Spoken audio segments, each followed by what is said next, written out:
रिबार्थ of immortal emperor की episode 7 के साथ हाजिर हूँ। तो फिर चलिए एक्सप्लेनेशन शुरू करते हैं। तो पिछले एपिसोड में हमने देखा था कि हाओटोंग और चाय जियाओचेन को मारने के लिए आता है, लेकिन वो दोनों फेल हो जाता है। फिर उन दोनों को उसकी अलमारी की बॉक्स में झून तियानजुन वाला आइडेंटिटी का मार्क्स मिल जाता है। ये देख के वो लोग हैरानी से कहता है कि तुम्हारे पास सुप्रीम मास्टर का मार्क्स क्यों है? तो पीछे से जियाओचेन अपना पावर को रिलीज करके कहता है कि क्योंकि मैं ही सुप्रीम मास्टर हूँ। ये सुन के हाओटोंग हैरानी से कहते हैं कि क्या? बट तभी जियाओचेन अपने पाम से उसके ऊपर अटैक करता है, जिससे वो दूर जाके गिरता है और फिर वो अपनी घुटनों के बल बैठ जाता है और जियाओचेन का मार्क्स सीधे उसकी बेड के ऊपर पड़ता है और यहीं पर हाओटोंग का काम तमाम हो जाता है। तो हाओटोंग को देखकर चाय घबराते हुए कहता है कि क्या हाओटोंग मर गया है? एल्डर फैंग की जैसे ही मौत हुआ उसी तरीके से।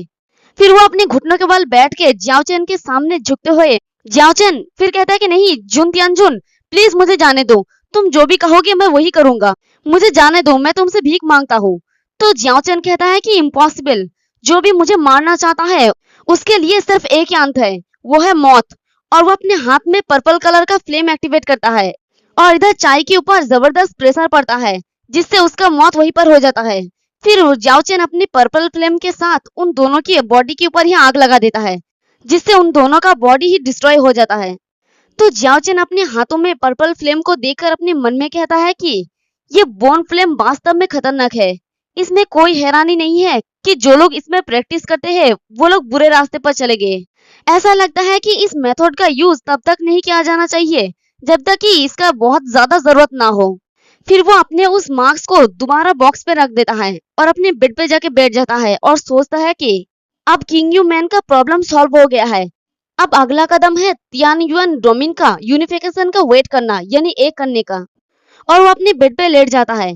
फिर हमें दूसरी तरफ लिन बाई का सीन दिखाया जाता है। वो हैरानी से कहता है कि क्या तियानयुन डोमिन को यूनिफाइंग करना? मास्टर, ये हेवेंस का लॉर्ड कौन है? ये वास्तव में थोड़ा सा ज्यादा हो रहा है। तो पैट्रियस डुआन तो पहले तो चुप रहता है और फिर उसके कंधे पे हाथ रख के कहता है कि झू तियानजुन किंग यू मैन का सबसे बड़ा आशा है। एक टीचर के रूप में मेरा मानना है कि सुप्रीम मास्टर निश्चित रूप से तियानयुन डोमिन को एकजुट कर सकता है। और फिर वो उसे एक स्क्रॉल देकर कहता है कि ये सेकंड ग्रेड का सन पाम है। झू तियानजुन ने इसमें मुझे मास्टर करना सिखाया, अब मैं इसे तुम्हें दे रहा हूँ। वार स्टार्ट होने वाला है और हमें इम्प्रूव करने का ट्राई करना चाहिए। तो लिन बाई कहता है कि हाँ, ये डिसाइपल आज्ञा मानेगा। और फिर उसके जाने के बाद पैट्रियस डुआन कहता है कि क्या मुझे उसके साथ अपनी कल्टीवेशन और प्रैक्टिस मेथड पर डिस्कस करना चाहिए? अगर सीनियर मेरा हेल्प करता है तो मेरे लिए नेक्स्ट स्टेज तक आसानी से ब्रेक थ्रू करना पॉसिबल हो सकता है।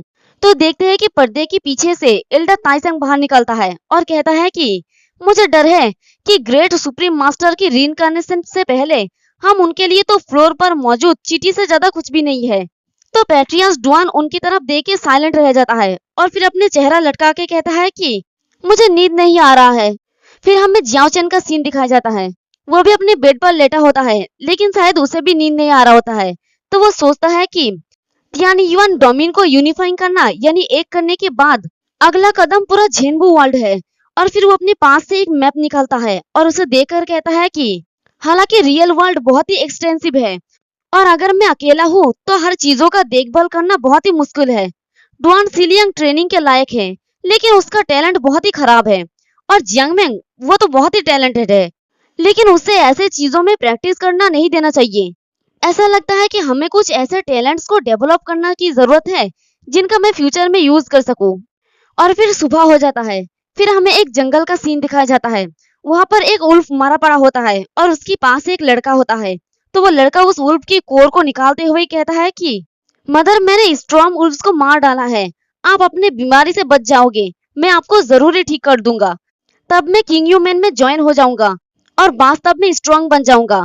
तो मुझे लगता है कि अगर ये लड़का किंग यू मैन में ज्वाइन होता है तो शायद जियाओचेन का ये वॉरियर बनेगा एक। और दूसरी तरफ जियांगमेंग जियाओचेन के रूम में धड़ाम से आके दरवाजा खोलती है और चिल्ला के कहती है कि ब्रदर जियाओचेन। तो देखते हैं कि जियाओचेन अभी तक सो रहा होता है। तो वो उसे उठाती हुई कहती है कि ब्रदर जियाओचेन, आज तियानयुन सिटी में एक न्यू शॉप ओपन हुई है, क्या आप मेरे साथ चलोगे? तो जियाओचेन नींद में ही कहता है कि मत जाओ, एक शॉप वहां जाने के लिए क्या है? तो ये सुन के जियांगमेंग गुस्सा हो जाती है। तो ये देख के जियाओचेन जल्दी से कहता है कि ठीक है, मैं तुम्हारे साथ जाऊंगा। तो इससे जियांग मेंग खुश होकर जियाओ चेन को हग करती हुई कहती है कि ब्रदर जियाओ चेन, आप तो सबसे बेस्ट है। फिर हमें तियानयुआन सिटी का सीन दिखाया जाता है। जियाओ चेन और जियांग मेंग एक बड़ी सी ईगल के ऊपर राइड करके आ रही होते हैं। तो जियाओ चेन अपने मन में कहता है कि कितने साल हो गए हैं जब से मैंने चलने फिरने का इतना लो लेवल का तरीका यूज किया है, यानी वो लोग ईगल पे बैठ कर आ रहे हैं ना, इसलिए। और वो लोग नीचे लैंड करने लगता है तो पीछे से एक लड़का एक आदमी को कहता है कि अंकल धीरे चले। फिर वो दोनों सामने की तरफ आगे बढ़ने लगता है। तो जियांग मेंग कहती है कि ब्रदर जियाओ चेन, इस बार नए खुला हुआ स्टोर चुनफेंग टावर में है। ऐसा कहा जाता है कि ये तियानयुआन का सबसे बड़ा स्टोर है और यहाँ तक कि जेनबू वर्ल्ड में वन ऑफ द बेस्ट है। वहाँ बहुत सारी अच्छी चीजें होना चाहिए। तो ये सुन के जियाओ चेन कहता है कि क्या कहा तुमने, चुनफेंग टावर? तो जियांग मेंग कहती है कि हाँ, चुनफेंग टावर में हमें जो खजाना मिल सकता है वो एंडलेस हो सकता है। और वो जियाओ चेन की तरफ देख के अपने मन में कहती है कि ब्रदर जियाओ चेन का बर्थडे आ रहा है, इस बार मुझे आपको एक सरप्राइज देना होगा। और इधर जियाओ चेन अपने प्रीवियस लाइफ के बारे में सोच रहा होता है। वो जब लास्ट रॉबरी करने जा रहा था तब पीछे से उसकी गर्लफ्रेंड कहती है कि जियाओ चेन, मैं डेफिनेटली तुम्हारा इंतजार करूंगी। हजारों साल या भले ही इवेंट्स चला जाए, लेकिन मैं फिर भी तुम्हारा वेट करूंगी। तो जियाओ चेन उसे कहता है कि हाँ ठीक है। और प्रेजेंट में वो अपने मन में सोचता है कि अब मेरा रॉबरी का फेलियर इस टाइम इवेंट तक फैल गया होगा। अगर स्वीट क्राफ्ट ये जानेगी तो कुछ गड़बड़ी हो सकता है।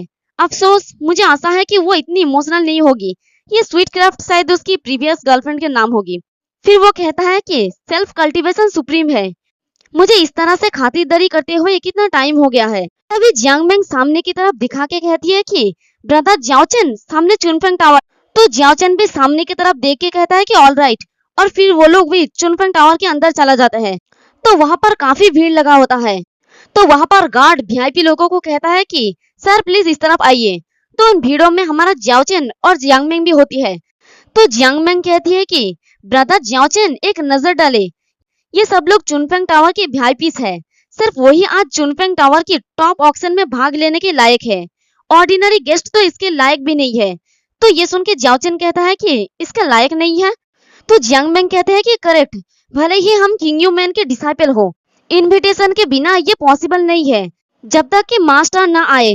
तो ये सुन के जियाओ चेन कहता है कि ओहो। अभी भीड़ में दो आदमी बात करने लगता है। एक आदमी कहता है कि हे, क्या तुमने सुना, इस बार ऑक्शन की चीजों में एक जुआनजिंग इनर आर्मर भी है। तो ये सुन के वो आदमी कहता है कि क्या, जुआनजिन इनर आर्मर? वो इनर आर्मर है जो एडवांस डिवाइन पीक के फुल पावर को भी रजिस्ट करने के लिए काफी है। अगर तुम इसे हासिल कर सकते हो। तभी उसकी बात करते हुए वो पहला वाला आदमी कहता है कि क्या तुम पागल हो, तुम्हें क्या लगता है कि इसका कीमत कितना होगा? तो उन दोनों आदमी की बातें सुन के जियांग मेंग जियाओ चेन की तरफ देख के अपने मन में कहती है कि जुआनजिंग इनर आर्मर, अगर ब्रदर जियाओ चेन के पास पहले से यह इनर आर्मर होता तो उस पर अटैक नहीं किया गया होता। और इधर जियाओ चेन भी सोचता है कि जुआनजिन इनर आर्मर सुन के तो ये अच्छा लग रहा है, इसे इस लड़की को देने से उसे थोड़ी ज्यादा प्रोटेक्शन मिलेगी। यानी हमारा सिस्टर जियांग मेंग की बात हो रही है। फिर शॉप खुल जाता है और वो सब लोग अंदर की तरफ जाने लगता है। तो उस टावर के एक तरफ होता है लाइब्रेरी, दूसरी तरफ होता है वेपन शॉप और एक तरफ होता है एल्केमिस्ट शॉप। तो जियांग मेंग कहती है कि ब्रदर जियाओ चेन, पिछले सालों की तुलना में यहाँ बहुत ज्यादा हलचल है। तभी जियाओ चेन के नजर सामने की भीड़ की तरफ पड़ता है। तो जियाओ चेन कहता है कि वहाँ क्या है? तो ये देख के जियांग मेंग कहती है कि वहाँ, और फिर वो जियाओ चेन के हाथ पकड़ के उसे वहां जाने के लिए रोकती हुई कहती है कि वहां मत जाओ, वहां मत देखो। तो उसके ऐसे बिहेवियर देख के जियाओ चेन कहता है कि अब तुम्हें क्या हुआ? तभी भीड़ में से आवाज आने लगता है कि वाओ प्रिटी। तो कोई कहता है कि ये तो बहुत ही ब्यूटीफुल है। तो दूसरा कहता है कि सुंदर चीजें ज्यादा महंगी होती है। और सामने की तरफ देख के उन लोगों की तो लाल टपक रही होते हैं। तो देखते हैं कि सामने गुलामों को बेचा जा रहा होता है और उन सभी की गले में प्राइस टैग लगा दिया होता है। तो जियांग मेंग कहती है कि अनएक्सपेक्टेडली चेनफेंग ग्लू में स्लेव बिजनेस अभी भी चल रहा है। तो ये सुन के जियाओ चेन कहता है कि मुझे तो पता नहीं था।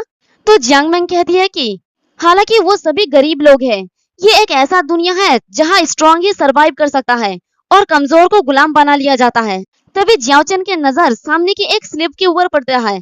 तो वो सोचता है कि उसका बॉडी नेचुरल है। तो देखते हैं कि सामने एक छोटी सी और प्रेटी सी लड़की बैठी होती है। और इसी के साथ हमारा ये वाला एपिसोड भी खत्म हो जाता है। एक्सप्लेनेशन पसंद आई तो कमेंट करके जरूर बताना। वीडियो को लाइक और चैनल को सब्सक्राइब कर देना। शुक्रिया।